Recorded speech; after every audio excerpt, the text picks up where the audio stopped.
জানেন জিয়ামাটের মাটি দেশনেত্রী বেগম খালেদা জিয়ার ঘাঁটি, মজদু ভাইয়ের ঘাঁটি, ধানের শীষের ঘাঁটি। ইনশাল্লাহ 90% ভোট নিয়ে তিনি জাতীয় সংসদ এমপির প্রতিনিধি হিসাবে শনিরাট এবং ইসলামী বাজারে করেছে এবং কি তিনি বসন্তপুরও করেছে, কিন্তু আইলপুরেরটা বড় হয়েছে, ওগুলো গণসংযোগ আকারে উঠান বৈঠকের মতো করেই করেছে। এবং তিনি আমরা যারা এখানকার নেতৃত্ব দিই এই জনপদে, তিনি আমাদেরকে নির্দেশনা দিয়েছেন প্রত্যেকটা ওয়ার্ডে তিনি মহিলা দলের কমিটি করবেন এবং আমাদের সকল মহিলা নেতৃবৃন্দকে নিয়ে আমাদেরকে নিয়ে তিনি ঘরে ঘরে দেশনেত্রী সালাম পৌঁছে দিবেন, ধানের শীষের সালাম পৌঁছে দিবেন, তারেক রহমান সালাম পৌঁছে দিবেন এবং সর্বোচ্চ ভোট নিয়ে জাতীয় সংসদ গণসংযোগ এটা কতদিন যাবত অব্যাহত থাকবে?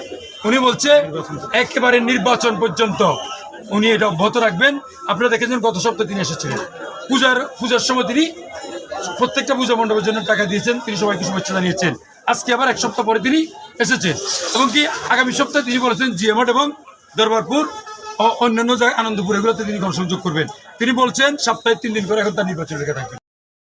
আপনারা জানেন জিয়ামাটের মাটি দেশনেত্রী বেগম খালেদা জিয়ার ঘাঁটি, মজদু ভাইয়ের ঘাঁটি, ধানের শীষের ঘাঁটি। ইনশাল্লাহ জিয়ামাটের মানুষ, সর্বস্তরের মানুষ সেদিন মাঠে নেমে আসবে ভাইয়ের সাথে শুভেচ্ছা জানানোর জন্য।